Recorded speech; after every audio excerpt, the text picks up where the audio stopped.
Good morning and welcome to the beautiful game.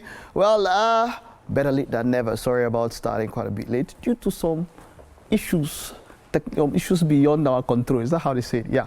But hey, my name is Mike Mexicano. I've got my regular guys in the house. It's going to be fire from the beginning. Sam Adeyemi, my far left. Sam, how are you doing? Good morning. Good morning, Mike. Good morning to you here. And Fees, it's going to be a great one, definitely. Yeah, I've seen them. Might be starting late, but then there's still so much fire to still burn through. Yeah, guys. Definitely. Hafiz, of course, and How are you guys doing? Yeah, good morning, Mike. Good morning, Hafiz, and good morning, Tam. Let's cook. Let's cook. Happy New Month, by the way. It's the 1st of March. Yes, February looked like, I don't know, January went quite fast. But then it came to February. February now started doing as if... like it was actually like January. A nice short pass. Probably maybe it depends on the individual you ask. I think it's faster. It was fast. For me, it wasn't fast. It was like slower than January. Okay. And 3 days shorter, but still faster. I mean, slower than January. Okay. All right. Let's get straight into it. Now, over the past week, the major controversy has been Jamie Carragher. Jamie Carragher has been in the news. But you see, we want to drop some facts because, you know, with Jamie Carragher, now everybody's blasting him. JJ Okocha, Mikel Obi, that's most notable amongst our former players, apart from other players are blasting, saying that Jamie Carragher said that AFCON is a small tournament. But it was not exactly so, right? Maybe now let's listen to exactly what transpired, right?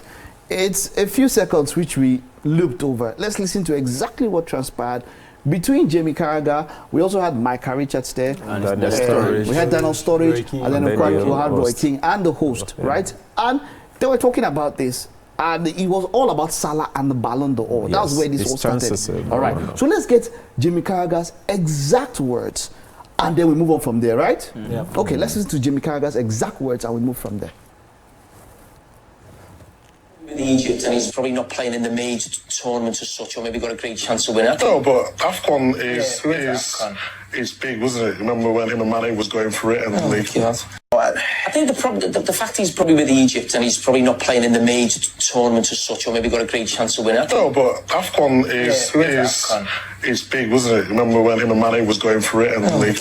I think the fact he's probably with Egypt and he's probably not playing in the major tournament as such, or maybe got a great chance to win it. No, but AFCON is big, wasn't it? Remember when him and Mane was going for it in the league? I think the fact he's probably with Egypt and he's probably not playing in the major tournament as such, or maybe got a great chance to win it. No, but AFCON is big, wasn't it? Listen to that 4 times. For the fact that he's playing with Egypt and he's not playing the major tournaments. And then Micah Richards butts in. AFCON is a major tournament. Yeah. Carragher himself did not mention anything about AFCON. But his expression gave it away. I know, but what I'm saying is that let's clear this something first of all. We will move forward. Carragher did not mention AFCON. Yeah. At the initial. He never mentioned it. No. Because at the initial, he never mentioned it. Yes. But then when Micah Richards was talking about AFCON, then he gave a particular side. Exactly. That's what I want to identify that he didn't mention it. And then Micah butts in and says, but AFCON is a major tournament. Now, the premise for this discussion was Salah's chances for the Ballon d'Or. Yes. And then he was talking about Premier League, Champions League. And then he said, but Salah is not in the major tournaments. He plays with Egypt. Exactly. He said he plays with Egypt. Yeah. And not the major tournaments. And then Mike Carragher says, because that's the thing. That's the major tournament that Egypt will be participating, or is always participating in. Okay. You can't bring in the World Cup because this is not the World Cup yet. We're talking about so exactly. There's an AFCON coming up in 2020. I mean later this year. Okay. So when he, yes, I'm not saying that maybe there are not some truth to what Carragher is saying. Definitely, winning AFCON has never given anybody a good chance of when it comes to the Ballon d'Or. Yes, and that's something we have to work in. So I don't subscribe to the people that start attacking this person. Sometimes we just have to leave the messenger and look at the message. Sometimes we've got to do that. Whether he has ever won the Premier League or has never won anything in England, that's secondary. What he's saying, yes. But then it's denigrating. And if it's just about this statement, maybe it will be fine.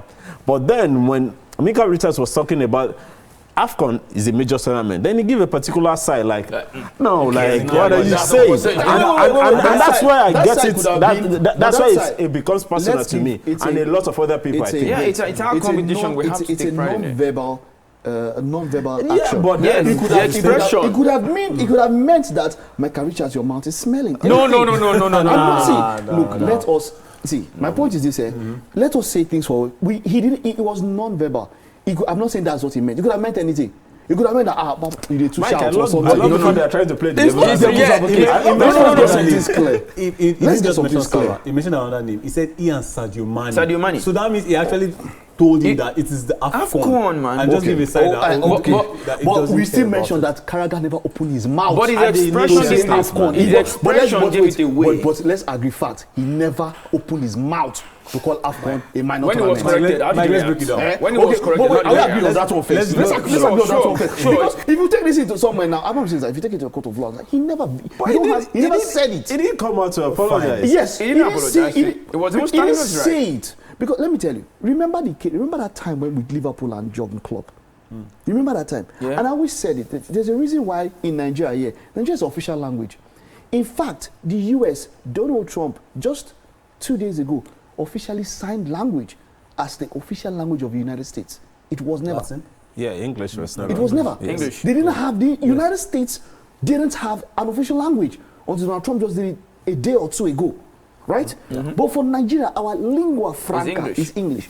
But to migrate, to move to the UK, also we have to write IELTS. Right? Because of things like this. We don't. I'm coming. I'm mentioning Liverpool, Jurgen Klopp. I don't know if you remember that time. Yes. He was a journalist like us that stood up. OJB that asked exactly. him. OJB asked him about AFCON, and then he made mention and said, "Okay, of would course." You allow him go to AFCON? Yeah. There's a small issue of the African Cup of Nations, which is English. Whenever you are talking about it, you're talking about things that people could forget, not because that thing is small. Somebody may say, poor guy. But, my point is that was misconstrued, that Jurgen Klopp called this something small. That's not for debate. They've not always rated that's not for debate. African tournament. That was not for debate. That was pure English. Because I remember Jurgen Klopp had to mention that. So let's leave that one. Let me give you a short window. But my point is that now, let's come back to Carragher and talk about this one now. My point is this. He mentioned, he said what he said because of Mo Salah's chances. Yeah. Right? And then mentioned that he was not going to play in the major tournaments. Now, is AFCON at the level of Euros or the World Cup or even the Copa America? I have something to say. Okay. World Cup is the biggest, like the senior brother to every continental championship. Yes. Euros, AFCON, AFC, Asian Cup, and Copa America, they are all on, even CONCACAF, they are all on the same level. Based on the rankings of FIFA. As long as you have done well in your own tournament. Before we used to play what is called Confederations Cup. Yeah. Where all the champions of every confederation they come together. Just before the World Cup. Yes. So it shows that everybody are on the same level. Viewership might be different, finance-wise might be different. In terms of quality, it might be different. You cannot compare CONCACAF. How many North American countries do we have? Mexico, Canada, and USA. They even play the Copa America. Yes. So Copa America and CONCACAF, even with Asian Cup, 3 of them can be in the same category. But AFCON, when we have over 10 countries that can even jostle for the title. They are on the same level based on the fact that they are confederations under FIFA. They are different. Yes, but when it comes to the competition, the glamour, Euro is number one. Of course, Euro is number one. But when it comes to let us rank it based on the confederation, they are all the same. But yes. I'm going to tell you that CAF champion, the CAF tournament, that's AFCON, is not enough to win African Player of the Year, even in Africa. Why? Because it is just a 7-game tournament. What you have done in the season has to accumulate to join with what you've done. And then Rodri winning the what are they calling the Ballon d'Or was not just because of Euros. If you had brought Euros at performance, he would have not even won it. Look at what's his name, Vinicius. He didn't perform well at he was saying that the combination because he mentioned Champions League. Yes, that's Premier the thing. League. So, and then he said the other major tournaments that there is a major tournament because you are talking about journalists and captains coaches and coaches are the ones that come together. I feel like Jamie Carragher is knowledgeable enough to know that he's African, he's Egyptian, and he knows that if they don't play the World Cup, they play the AFCON. Of course. So him saying major tournaments, fine, I give him that short window. Before Michael Richards now said, okay, remember that AFCON is also a major tournament. They gave that side that means he doesn't care. Yes. For me, that means he doesn't care that, okay, then what is the AFCON? How many players? And to be honest, I want to go with Sam's point when he said, how many African players has AFCON really boosted their chances of winning the Ballon d'Or? Even Eto'o, Samuel Eto'o. But when he was getting nominated for the Ballon d'Or at the time, I think he came second or third. It wasn't Salah was even second. It wasn't the AFCON. Yes, most times it's not an AFCON year. Most times it's not an AFCON year. But there's something he said. If we forget the messenger and look at the message, is this a wake-up call for AFCON? Yes, it is. Absolutely. No. Yes, I do not think there's anything wrong. It is. Okay, now, first of all, you have a competition that is splitting the European calendar apart. We do not care. Good. Okay. We do. We do not care. We do. Because they don't. Yes, CAF doesn't. We do. That's the truth. CAF doesn't. But you have players there. Onana made the last AFCON. He clowned almost the whole tournament. Yes. Let's not go into details with what happened. He clowned the whole tournament. For the fact that your players, if your players were playing, if it was Chan, your players were playing in the continent, you could post your own. But for the fact that your players are playing in another, majority of them are playing in another continent, they still had the dibs. What I mean is that at that particular point in time, they had the power. Onana played a day before the tournament started and started running down to come back on the match day. That was because he knew he was number one for Cameroon. Of everything that was trying to happen. You cannot say if your players are getting money from, they are playing in Europe, that's where they are making the most money from and everything. And the calendar, there's a FIFA calendar. There is something difficult for us. Now you have a space. There's a time when they move it to June, they'll come and claim say weather. We have climate issues here in Africa and claim weather. Stadiums are meant to be. No, Mike. No. We have climate issues in Africa, Mike. In the summer because of their weather. Yes. No Euros has ever been played in December, not because of the European calendar. Even the World Cup was changed because of the winter period. That is it. That is when they will have more fans, people traveling all over. Because generally for Europeans or maybe the Western, summer is their holiday for them. Is like the holiday time. But we've done this same CAF. We played in June. We've only done. No, that was in Egypt 2019. Different countries. We have different. Yes, Egypt has a different weather in Africa. But for crying out loud, because stadiums these days have roofs. It is not about stadium, Mike. It is not about stadium. I mean, no, for Qatar to be able to pull this. I think in December, stadiums have roofs. Okay, we switch for my point is that if we keep giving this excuse moving forward, Mike, what if FIFA do for Qatar? What if FIFA do for Qatar in 2022? What you're saying is the fact that we have to align to what Europe because our players play there. No, we shouldn't. No, we should. Now let me tell you, we came up with the narrative. A lot of coaches said they don't like buying African players, and a lot of people were like, "Oh, why?" Okay, wait. I remember we blamed Laurentis. If you're saying this, it's probably known for that because he probably said it in closed doors, and people have already accused him that all his years he never probably. I mean, African players. Maybe aside Quentin Fortune of South Africa, is there any African players that really did well? I mean, play with Salex, and this is a man that spent almost 3 decades at the top. So. But then, we have our own issues, and we always have to find a way around it. Europe, maybe the entire European continent. I'm looking at the size. Less than half, by landmass, less than half of the African continent. And this is a country of 55, over 1.3 billion people. We are like more than times two of the population of Europe. So, and we're not that developed. Yes, that's where majority of our players are. That's where they make their money. But then we cannot always try to listen to everything to favor them, especially when it comes to the major leagues. That's where we have all of this noise. It's coming up in December again. We are still going to have this kind of talk. Okay, but then talking about the level of competition, and that's where CAF itself. Yes, I saw they are also trying to come on this, jumping on this bandwagon thing. AFCON is major, but then what have we done? 2023 AFCON is probably one of the biggest, one of the best organized in recent years. 2 billion and views. The quality of football. In fact, we debated this. I mean, a lot of people have even said it. The VAR performance was even better than Euros, which was played around the same year. The VAR performance for that particular tournament. But then, how do we scale up? What do we do with viewership?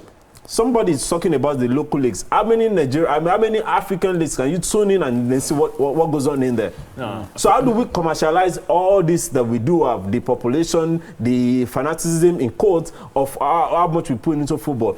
But that's why I said, sometimes we'll have to leave the messenger. No. Yes, Carragher might have gone ahead, but then there's something in that message that we need to look at. Copa America with 12 nations, that even they sometimes bring in more nations, sometimes have more viewership, even though they play the games.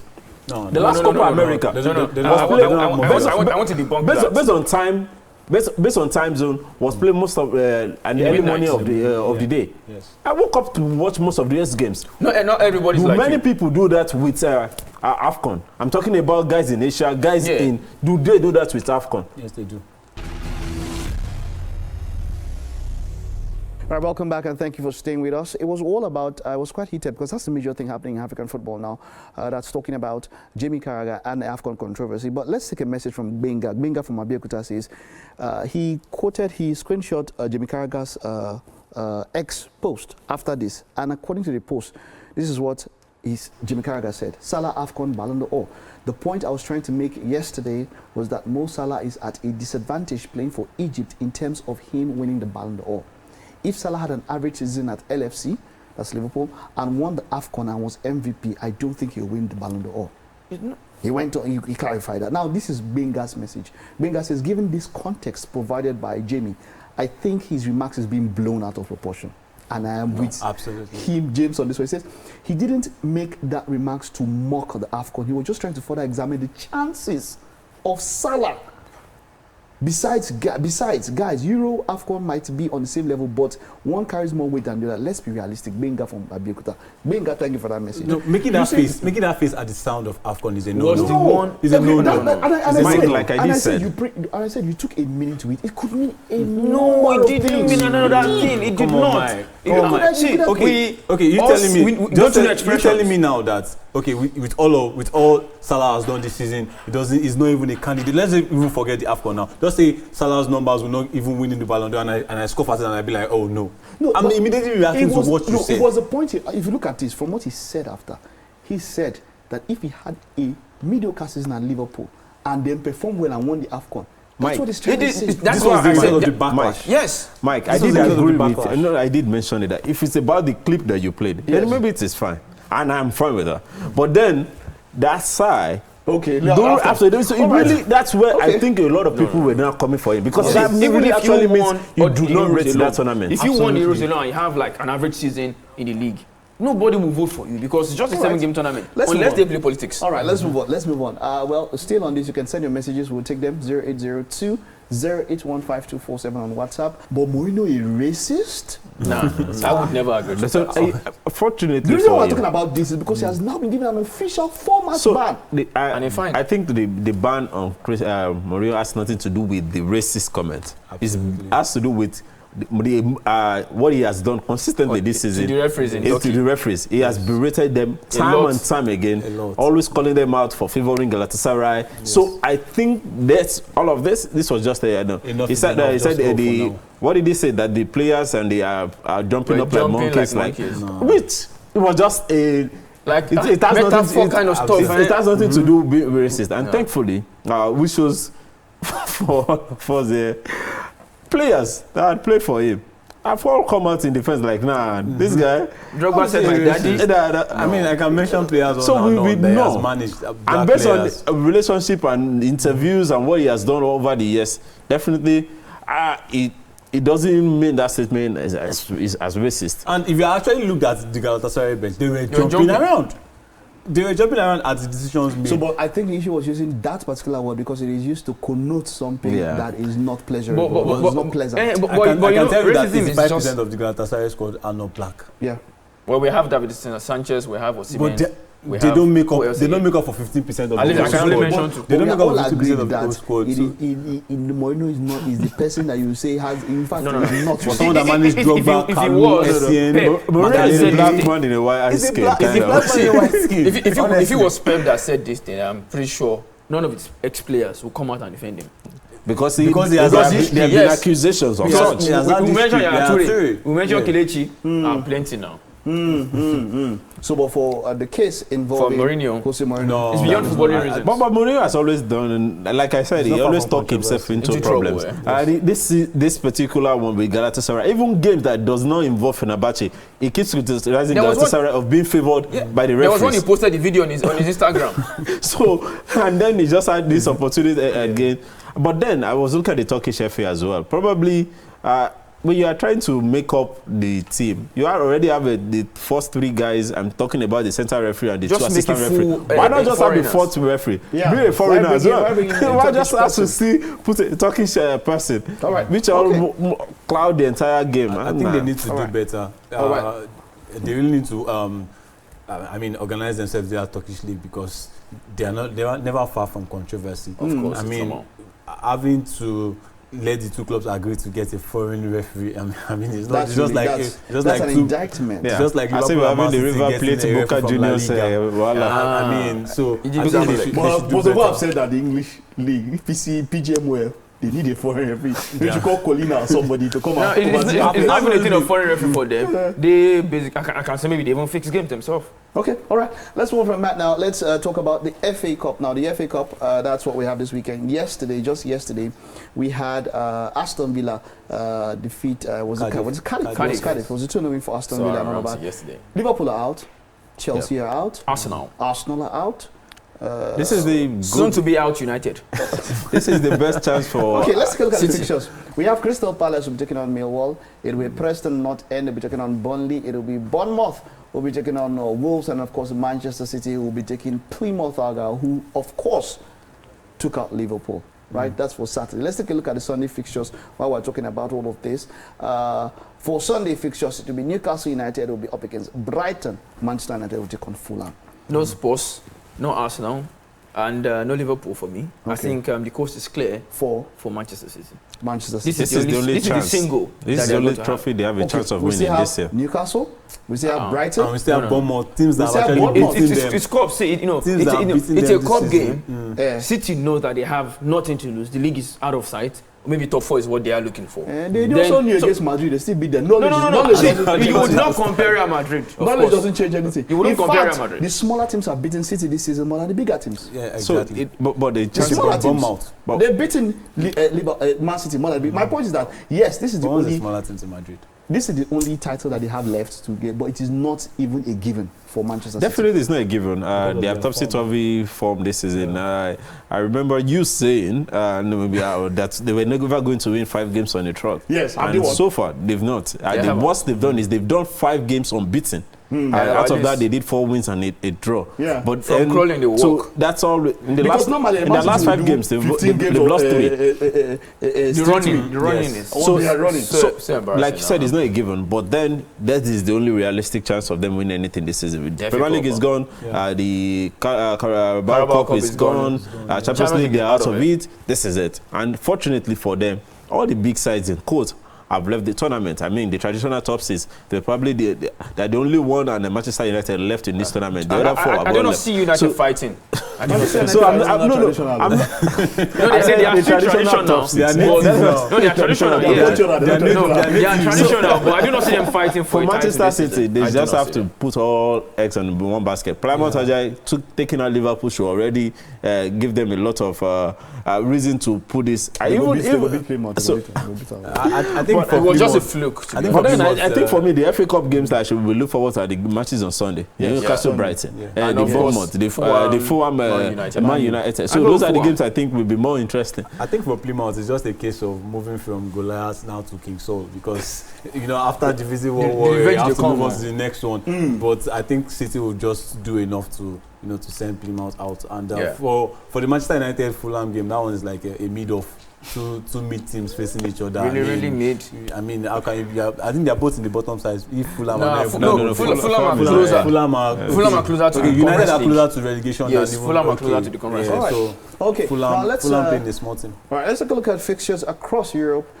This particular weekend that will be happening, the Spanish La Liga and the Italian League. Well, in England, of course, the EPL is not happening. It's the FA Cup that's going to happen. Let's take a look at the Spanish La Liga. In the Spanish La Liga, Girona will be taking on Celta Vigo, Rayo Vallecano will take on Sevilla, Real Betis will take on Real Madrid, Pocoli, let's go there, Atletico Madrid will take on Athletic Club. and then that will be for Saturday. And then, of course, on Sunday, Barcelona are in there. Spain is going to give us quite something. Leganes will be taking on Getafe. It will be Barcelona against Real Sociedad. Mallorca will take on Deportivo Alaves, and Osasuna will take on Valencia. Let's talk about the La Liga. Sociedad Barcelona is the clash of the weekend in La Liga for me. No. The Sociedad, do they stand a chance? No. Barcelona against Sociedad? No, I think it's the two Athletic. Bilbao and I don't think Sociedad tend to give Barcelona issues. They do tend at the Anoeta, not at the But remember how Barcelona have also been poor at conceding goals lately. Yes, we do know that. Okay, between the first, second, and third, there's just 1 point in between them. But then Bilbao is fourth.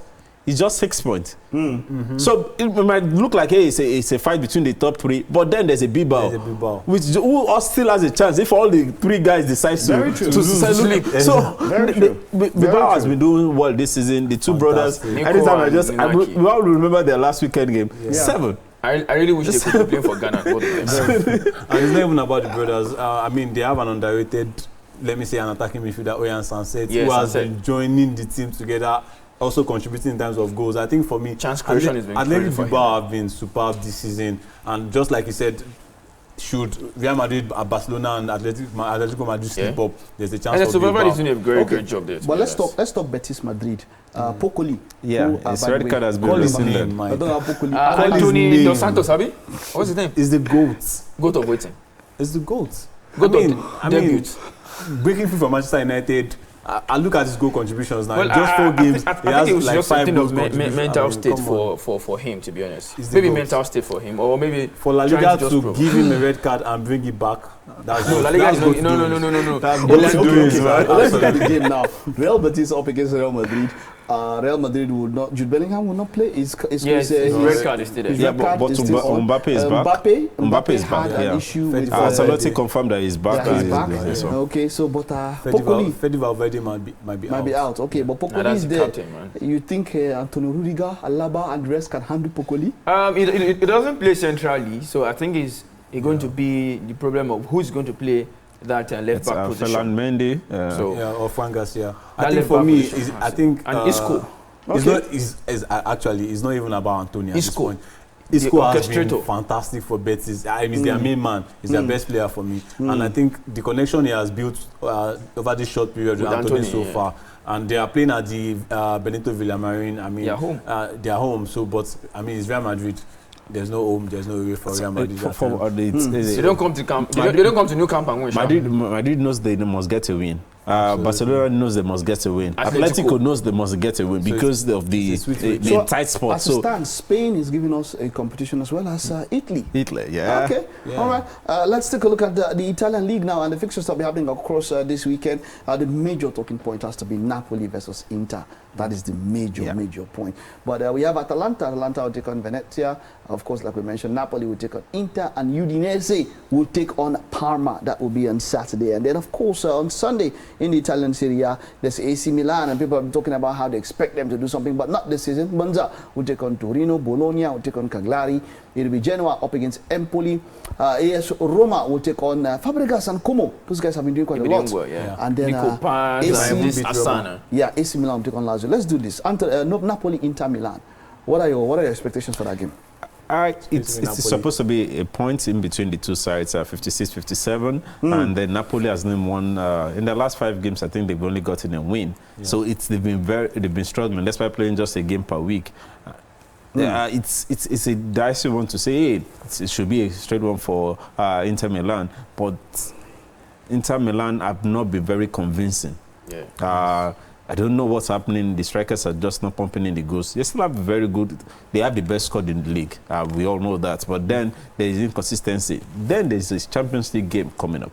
So could that also affect the number of players that is going to put out? I'm talking about Inzaghi now, because if they need a bit of rotation in Coppa Italia game against Lazio, he did the rotation, then it worked at the 1-2-0. But then this is a Napoli team that has had a whole week to rest, and Conte is playing against his former side. He always has a bone to pick against when he plays his former side, and that is going to be very hard. Lukaku also has a bone to pick against Inter because but Lukaku is out of sorts. Yeah, no. That's whether he's out of sorts or not, he's still the top scorer in the team. And though they lost Carragher, which I think one of the things that's affected them, this game they will be losing Samba Gisa. Yeah. It's going to be another major one for them. Only if Scott McTominay will step up for them. McTominay and then this Nigerian boy that was brought in, Philip Ballon, who was brought in January, can also play in there. But then it's going to be that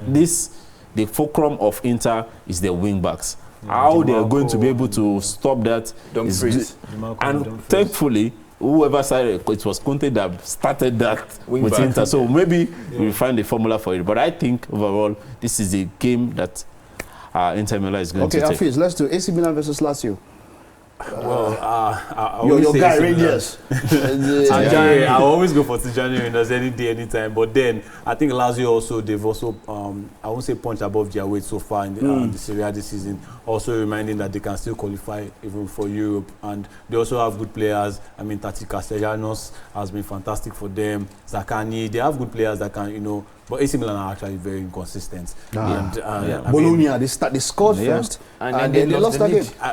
I don't know if you have seen what Chelsea fans are actually saying when Joao Felix gave them that first game. It's normal for Felix. For the first 3 games, he would give you 2 for Barcelona. Absolutely, and now, but then you can see that they are moving in the right direction, step forward. I mean, even if it's not this season. You mean Lazio? No, AC Milan. The signing of Santi Jimenez has given them all that. Yes, they have something can happen. They have a good striker. Rafael Leao needs to be very, very consistent. No, it's not about being consistent. I think it has to be. He has to be clinical in front of goal. It still feels like it's the main man. Nobody can replace him. No. Yeah. If I want to perform today, I'll perform today. If I don't want to perform, I won't perform. Tijani Reinders and Pulisic have been their best players so far this season. Inconsistent Milan. I think Lazio might still do something. Let's this is for you very fast. The NPFL. Sunshine Stars, Square United, Abia Warriors, Nasarawa United, Bayelsa United, Bendel, Niger Tornadoes, Eyimba, Kano Pillars, Enugu Rangers, Remo Stars, Plateau United, Ikorodu City, Heartland, Aqua United, Katsina, El Kanemi, Lobi Stars. Well, for me, I still see Remo Stars winning the league. They have to win this weekend. Be it home or away, they have this ability to maybe get a draw away. But I'm only afraid for Eyimba. They might not make a continent. Okay. Stanley Aguma was brought in, to replace Yemi Olanrewaju, but he has not done well enough. But at the end of the season, we're going to see if Kano himself will still be the chairman of Eyimba, because he's been poor in terms of administrative issues. How about Dana Mokache Lobi Stars? Man has resigned already. Okay. And right, I would call him the Laramboso of Nigeria Premier League. What's this man? I'm worrying. He was brought in to steady the ship, but man resigned, he chickened out. So